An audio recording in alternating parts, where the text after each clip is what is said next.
اعوذ باللہ من الشیطان اللعین الرجیم بسم اللہ الرحمن الرحیم الحمد للہ رب العالمین والصلاة والسلام علی نبی الکریم وعلی آلہ الطیبین الطاہرین المعصومین المنتجبین ولعنۃ اللہ علی اعدائہم من الآن الی قیام یوم الدین آمین یا رب العالمین اما بعد فقد قال اللہ تبارک و تعالی فی محکم کتابہ المبین وهو اصدق الصادقین وقولہ الحق بسم اللہ الرحمن الرحیم یا ایہا الذین آمنوا اتقوا اللہ وکونوا مع الصادقین صلوات بر محمد و آل محمد۔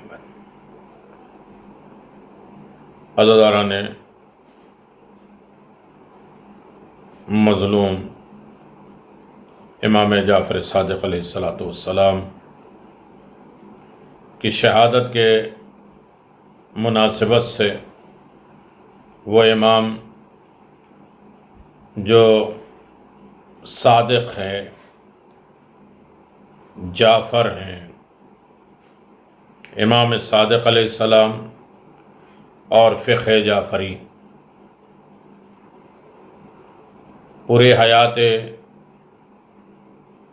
علمی اور مجاہدات اور ہدایات اور امامت میں گزاری، اور بنی امیہ کے مظالم جہاں اہل بیت اور دوستداران اہل بیت میں اپنی انتہا تک پہنچ گئی تھی، اسے روبہ زوال کیا۔ مولا امام جعفر صادق علیہ السلام کی شہادت 15 شوال یا 25 شوال، اور بھی تاریخیں 15 رجب یا 25 رجب، بہت سی تاریخیں، لیکن آپ 148 ہجری میں آپ شہید ہوئے۔ آپ علیہ السلام اس دنیا میں تقریباً 65 سال آپ نے زندگی گزاری، جو تمام معصومین علیہم السلام میں سب سے زیادہ عمر آپ کی ہے بحمد اللہ۔ جو بھی معصوم علیہ السلام اس دنیا سے جا چکے ہیں، ان میں امام صادق علیہ السلام سے زیادہ کوئی اس دنیا میں نہیں رہا۔ معصومین علیہ السلام میں سے جسے جس قدر زندہ رہنے کا موقع دیا ہے، وہ اسی شخصیت کی، جب زہر دغا سے یا شمشیر جفا سے ہر معصوم نشانہ بنتے رہے، تو رضا الہی پر سر تسلیم خم کرنے اور کیے ہوئے دنیا سے رخصت ہو جاتے تھے۔ امام زمانہ عجل اللہ تعالیٰ فرجہ الشریف کی طول عمر کا راز بھی یہی ہے کہ آپ علیہ السلام اہل دنیا کے دسترس سے دور ہیں، ورنہ اہل زمانہ آپ علیہ السلام کو بھی زندہ نہ رکھتے۔ امام جعفر صادق علیہ السلام کی زندگی کے 12 سال اپنے جد بزرگوار امام زین العابدین علیہ السلام کے ساتھ گزارا۔ 95 ہجری میں امام زین العابدین علیہ السلام کی شہادت کے بعد آپ علیہ السلام اپنے والد محترم امام محمد باقر علیہ السلام کے ساتھ رہے۔ 114 ہجری میں امام محمد باقر علیہ السلام کی شہادت کے بعد امت مسلمہ کی مکمل ذمہ داری آپ علیہ السلام کے سر عائد ہو گئی۔ اسی وقت آپ علیہ السلام کی عمر 30 سال کی تھی۔ 132 ہجری میں بنی امیہ کا چراغ گل ہوا، بنی عباس حمایت حق آل محمد کے نام سے برسر اقتدار آ گئے۔ امام صادق علیہ السلام کی زندگی کہ منصبی دور میں 18 سال بنی امیہ کی حکومت رہی اور 15 سال بنی عباس کے اقتدار میں آپ نے زندگی گزاری اور امامت کی۔ امام علیہ السلام کی پوری زندگی کا حساب لگایا جائے تو آپ علیہ السلام کی حیات میں 10 بنی امیہ کے بادشاہ نے حکومت کی اور 2 بنی عباس کے بادشاہوں نے حکومت کی۔ آخر منصور نے آپ علیہ السلام کو زہر سے شہید کر دیا۔ علم کا عظیم پیکر، مذہب حق کی شخصیت جانی پہچانی، مذہب حق کو زندہ کرنے والی عظیم شخصیت امام جعفر صادق علیہ السلام، علم کے اس عظیم پیکر جن کی تعلیمات سے نہ صرف آپ علیہ السلام کے ماننے والے بلکہ غیر بھی برابر فیض حاصل کرتے رہے۔ امام جعفر صادق علیہ السلام، آپ علیہ السلام رسول خدا اور اپنے آباء و اجداد کی تعلیمات لوگوں تک پہنچائیں، کیونکہ آپ علیہ السلام علم نبوت کے چشمہ صافی سے سیراب تھے۔ آپ علیہ السلام مختلف علوم کے مکمل ماہر تھے، قرآنی مطالب کا سرچشمہ تھے، بحر علوم مظہر عجائب تھے۔ آپ علیہ السلام 12 اماموں سے بڑے ثقہ اور فقیہ اور حافظ تھے۔ آپ علیہ السلام امام مالک، امام ابو حنیفہ کے براہ راست استاد تھے۔ عظیم سائنسدان جابر ابن حیان امام صادق علیہ السلام کے شاگرد۔ کتنے بھی انسان سائنس میں آج ترقی کرے، وہ جابر ابن حیان کے زیر نگرانی زیر نظر ہیں، اور جابر حیان امام جعفر صادق علیہ السلام کے شاگرد ہیں۔ اس بات کی طرف ہر انسان کو روشنی دینا چاہیے کہ آج جو بھی سائنس ترقی کر رہی ہے یہ مرہون و منت امام جعفر صادق کی ہے۔ تمام ائمہ معصومین علیہ السلام کے اصحاب کی مجموعی تعداد تقریباً 4000 سے 500، جس میں سے 4000 صرف امام جعفر صادق علیہ السلام کے اصحاب ہیں، 500 اصحاب باقی اور معصومین اور امام کے ہیں۔ تبلیغ دین میں امام جعفر صادق علیہ السلام کسی کے لیے بھی گفتگو کا دروازہ بند نہیں کرتے تھے۔ ہر قوم، ہر مذہب، ہر ملت سے آپ رابطے میں رہتے تھے، سب کو درد دیتے تھے، سب کو تعلیم دیتے تھے، سب کو فضائل اور ہدایت کرتے تھے، سب کو رہنمائی کرتے تھے، سب کو معجزات دکھاتے تھے، اور سب کو علم دے کر کچھ لوگ تو امام بھی بن گئے، اور کہا کہ اگر امام جعفر صادق سے نہ پڑھتا تو میں ہلاک ہو جاتا۔ ایک مرتبہ آپ علیہ السلام مسجد الحرام میں تشریف فرما تھے، آپ سن رہے ہیں دوچارہ مجلس امام جعفر صادق علیہ السلام، مسجد میں آپ تھے۔ اس دوران زنادقہ، جو لوگ اللہ تعالیٰ کے منکر ہیں، کا ایک گروہ آیا اور آپ علیہ السلام ان کے ساتھ کشادہ دلی کے ساتھ پیش آئے اور ان کی فکری مسائل کو توجہ سے سنا اور پھر ان کے حل کر بتا دیا۔ آپ علیہ السلام لوگوں کی رہنمائی اور ان کو راہ راست پر لائے اور اللہ تعالیٰ کی معرفت کرائے اور انہیں اسلامی طرز حیات سکھائی،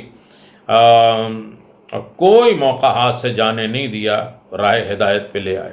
آپ علیہ السلام چاہتے تھے کہ معاشرے کے ہر فرد، چاہے اس کا تعلق عوام سے ہو، علماء سے ہو، فقہاء سے ہو، متکلمین سے ہو، غیر مسلمین سے ہو، اور سب کو بتائیں کہ اسلام ایک جامع دین ہے اور یہ دین اپنے دامن میں زندگی تمام شعبوں کے مسائل کا حل رکھتی ہے۔ صحیح معنوں میں اگر انسان امام جعفر صادق علیہ السلام سے مربوط ہو جائے، رابطہ رکھے، ہر علم، ہر معلومات، ہر انفارمیشن اس کی زندگی میں داخل ہو جائے گا، اور صحیح معنوں میں دین کی رہنمائی اور ہدایت اور احادیث اور روایات امام جعفر صادق علیہ السلام سے ملتے ہیں، جلتے ہیں۔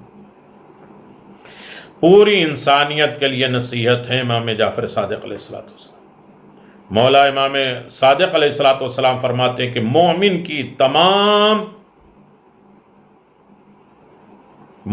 کو تمام مومنین کے لیے ناصح ہونا چاہیے، ایک مومن کو تمام مومنین کے لیے نصیحت کرنا چاہیے۔ ایسے دور میں کہ جہاں ہم مومنین کو بچا سکتے ہیں، نہ نصیحت کو سننے والا برا مانے، نہ نصیحت کرنے والے اسے تھکاوٹ کا ذریعہ سمجھے، بار بار اصرار کریں، آمادگی کریں، خلوص کے ساتھ کریں، پیار کے ساتھ کریں، اچھے راستے سے کریں، یہ سمجھتے رہیں کہ یہ میرا ہے، امام کا چاہنے والا ہے تو میرا ہے، کسی اور کا نہیں ہے۔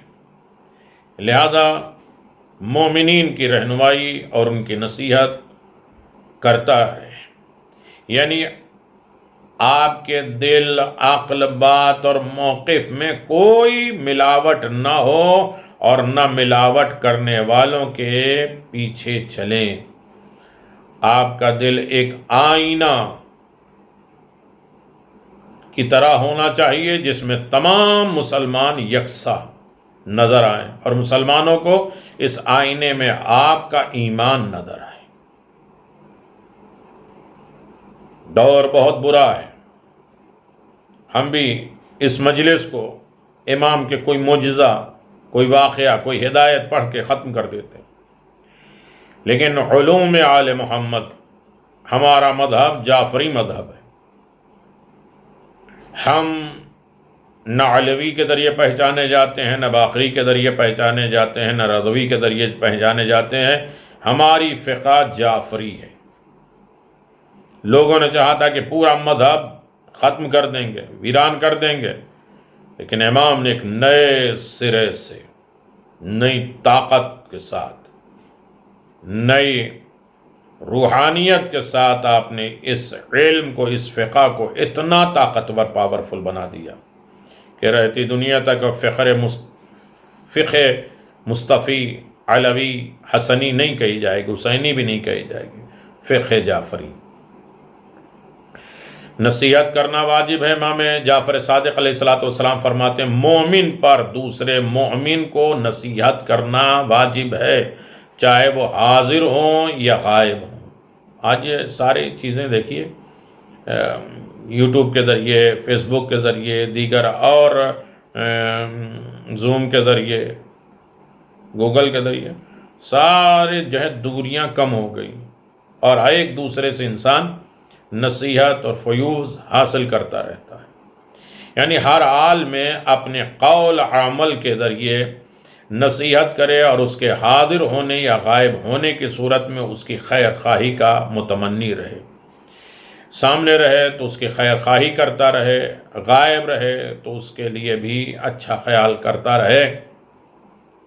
امام جعفر صادق علیہ السلام نے دنیا کو بڑا عظیم درس دیا ہے، اور دعا، اعمال، مناجات، روایتیں، امام جعفر صادق علیہ السلام کی وصیتیں دیکھ لیجیے آپ، کتنی اہم ترین وصیت ہے۔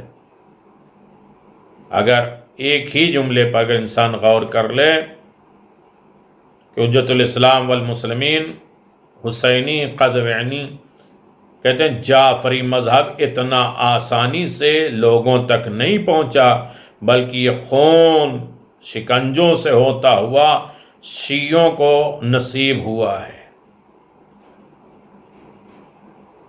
قید، بند، ظلم، قتل و غارت، تکلیفیں سب سہ کر اس مکتب کو، اس فقہ کو لوگوں نے حاصل کیا۔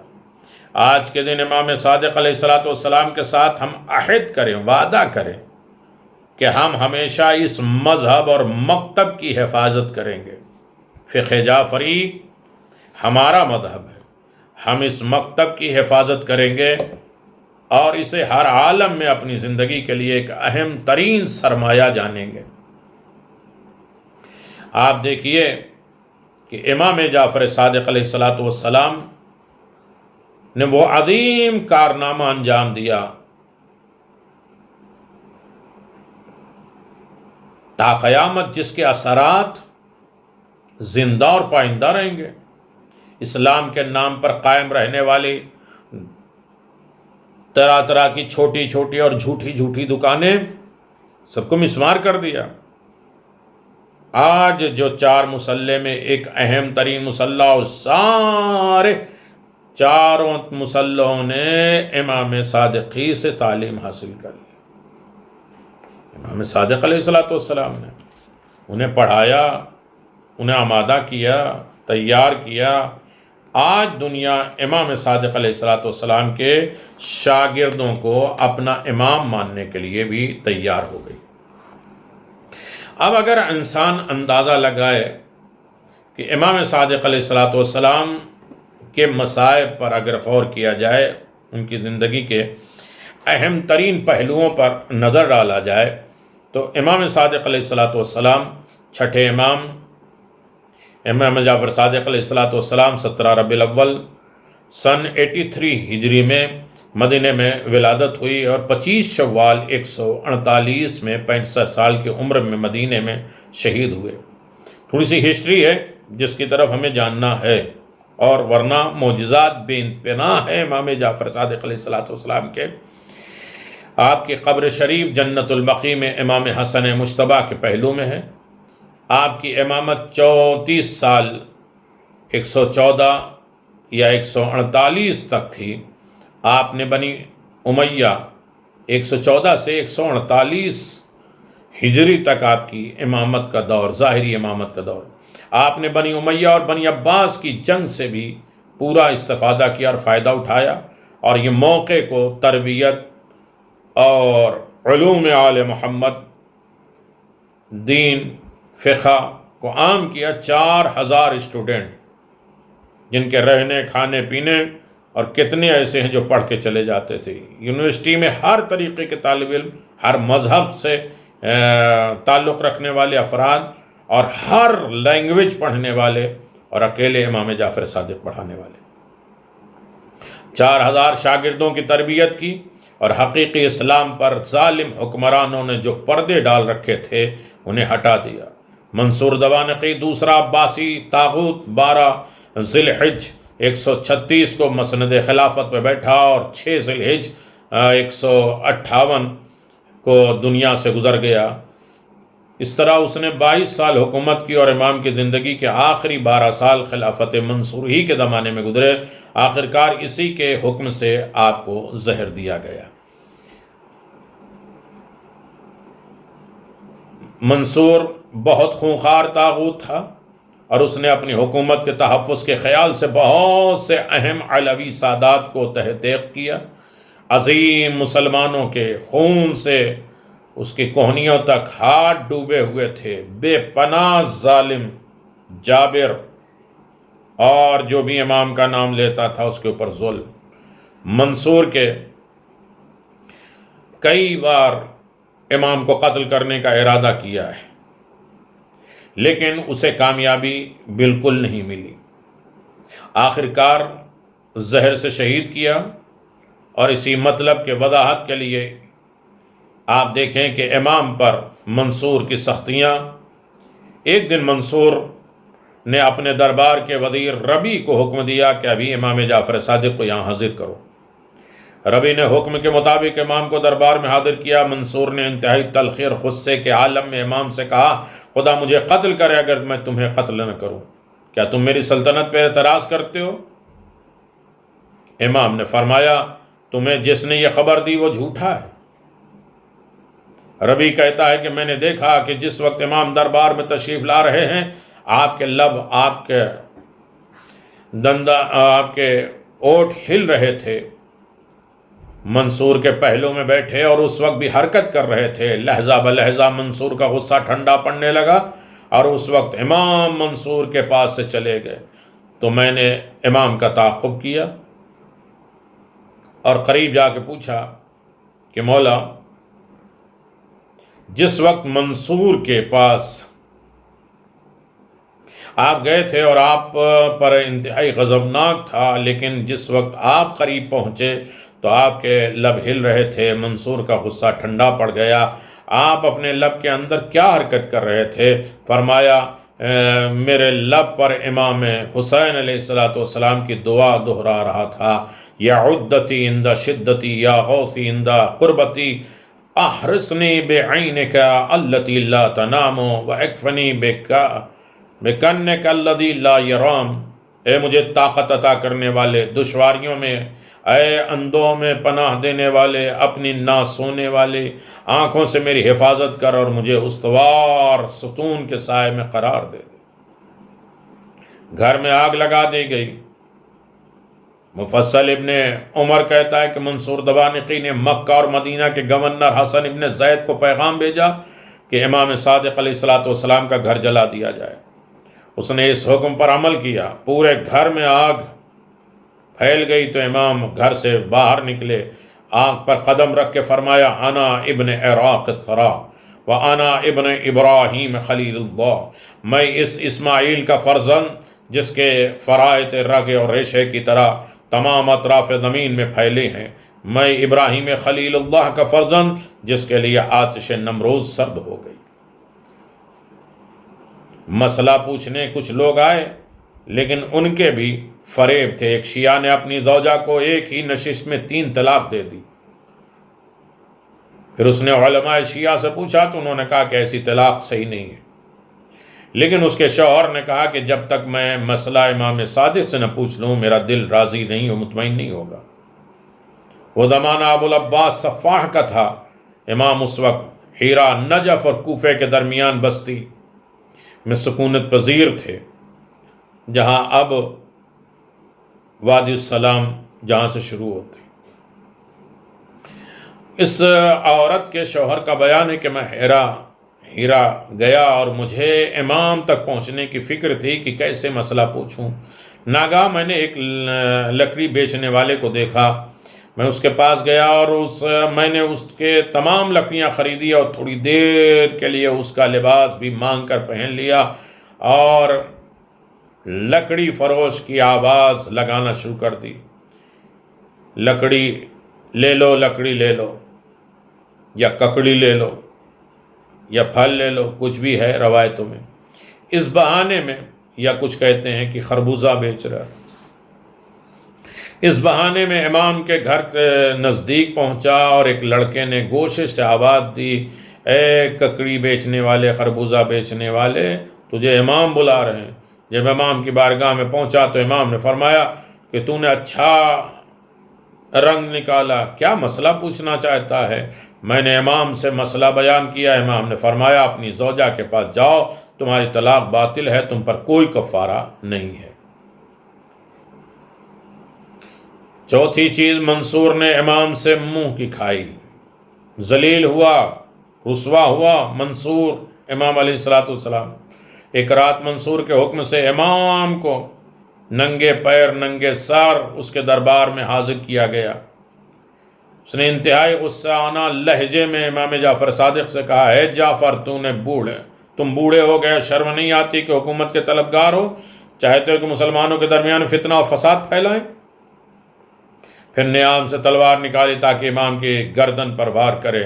ناگاہ اس نے اپنے سامنے رسول خدا کو دیکھا اور تلوار نیام میں رکھ لی۔ دوسری بار بھی یہی حرکت کی، رسول خدا سامنے آ گئے۔ تیسری بار بھی حرکت کی، رسول خدا کو دیکھا اور قتل امام سے باز رہ گیا۔ اللہ اکبر۔ امام صادق علیہ السلام بستر شہادت پہ آئے۔ آخرکار منصور نے انگور میں زہر ملا کر امام کو کھلا دیا۔ دوسرے دن آپ کی حالت گرنے لگی۔ ایک صحابی نے پوچھا، آپ کس قدر لاغر ہو گئے ہیں، کمزور ہو گئے، آپ کے جسم میں کتنے گوشت بھی نہیں ہے، باقی بھی نہیں ہے۔ پھر اس کا دل بھر آیا، رونے لگا۔ امام نے اس سے فرمایا، گریہ نہ کرو، رو نہ، کیونکہ تمام نیکیاں مومن کو پیش کی جائیں گی۔ اگر اس کے تمام اعضاء اور بدن کو جدا کر دیا جائے تو اس کے لیے بھلائی ہی ہے۔ مومن کو کتنی بھی تکلیف ہو، مومن کے لیے اچھائی ہے آخرت۔ اگر وہ مشرق اور مغرب کے مالک ہو جائے اور پھر بھی اس کے لیے بھلائی ہے، یعنی مومن رضا خدا میں راضی رہتا۔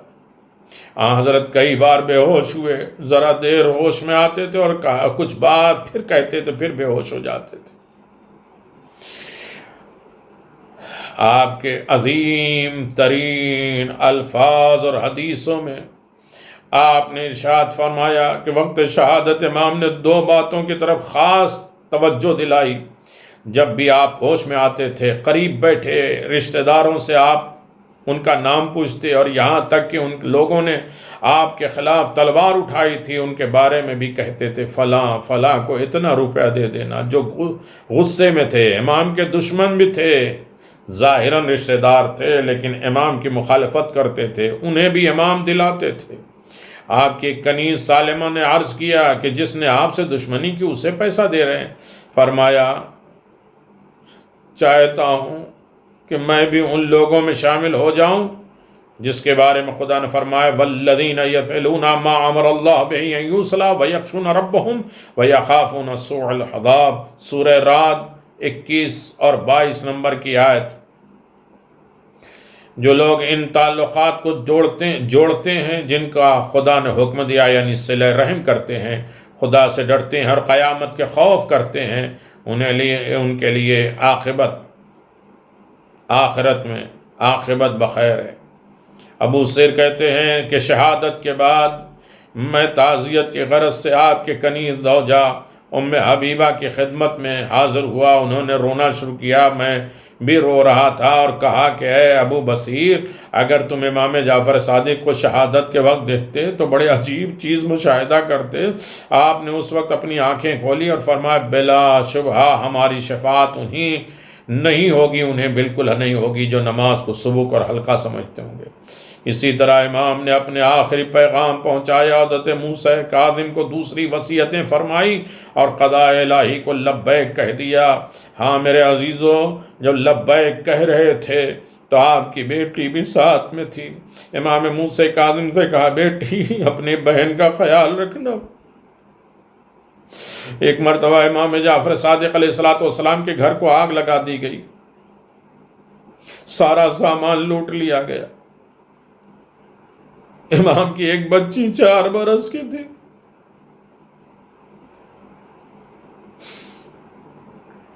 امام کی گود میں آئی، پیچھے پیچھے ایک سپاہی پیچھے آ رہا تھا، امام کی بچی دیکھ کے رونے لگی۔ مولا نے فرمایا اے سپاہی، تو نے سارا مال لوٹ لیا، گھر جلا لیا، اب کیا چاہتا ہے؟ کہ آپ کی گود میں جو بچی ہے کیا چاہتا ہے؟ اس کے کان میں گوشوارے، اتنے مال لے لیے اب بھی تجھے؟ کہا اس کے کان میں جو بندے ہیں گوشوارے وہ مجھے دے دو۔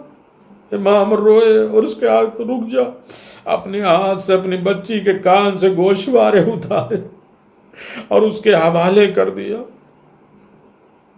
کوئی پوچھے مولا اتنی ساری دولت چلی گئی آپ نہیں روئے؟ ایک بچی کے کان سے گوشوارا وہ بھی آپ اتار کے دے رہے ہیں تو رو رہے ہیں؟ کہا اسی بات پہ تو رو رہا ہوں، جب میرے جد حسین کی بچی کے کان سے شمر چل گیا نا، بچی کو اتارنا نہیں آیا، ظالم نے اس بندے کو کھینچ لیا، سکینہ کی لمیں پھٹ گئی، کان پھٹ گیا، خون جاری ہو۔ اسی لیے امام زمان کہتے ہیں میرا سلام اس بچی پر جس کے دن میں رخسار 4 مرتبہ رنگ بدلتے تھے، کبھی زرد، کبھی نیلے، کبھی تماچوں کے ذریعے، کبھی کان کے زخمی کے ذریعے۔ اللہ اکبر۔ مولا کے چاہنے والے، مولا کے ماننے والے، بڑے مصائب ہمارے امام جعفر صادق نے برداشت کیا، لیکن کم از کم بیٹی آزاد کھڑی ہے، بیٹا آزاد کھڑا ہے، لوگ آئے پرسہ دینے کے لیے، امام کے سامنے امام کے گھر والوں کو پرسہ دے رہے، امام موسیٰ کاظم رو رہے ہیں لیکن لوگ تسلی دے رہے ہیں، تشفی دے رہے ہیں، چاہنے والے موجود ہیں۔ لیکن ہاں عزادارو، خوش نصیب ہیں امام، باپ کا انتقال ہوا تو بیٹا سرہانے ہے، بیٹے نے غسل و کفن دیا۔ یہی وہ غم تھا جو سید سجاد تڑپ کے روتے تھے، اپنے آپ کو اونٹ کی پیٹھ سے گرایا اور آواز دیا بابا۔ جناب زینب کے سوال پہ کہا کہ جس کا جوان بیٹا موجود ہو اس کے باپ کا لاشا بے گور و کفن پڑا۔ اللہ اکبر، سید سجاد رحل حرم اسیر کر کے لے جائے جا رہے ہیں، حسین کا لاشا اسی طرح بے گور و کفن پڑا رہا۔ الا لعنت اللہ علی قوم الظالمین، سیعلم الذین ظلموا ای منقلب ینقلبون، انا للہ و انا الیہ راجعون، رضا بقضائہ و تسلیما لامرہ۔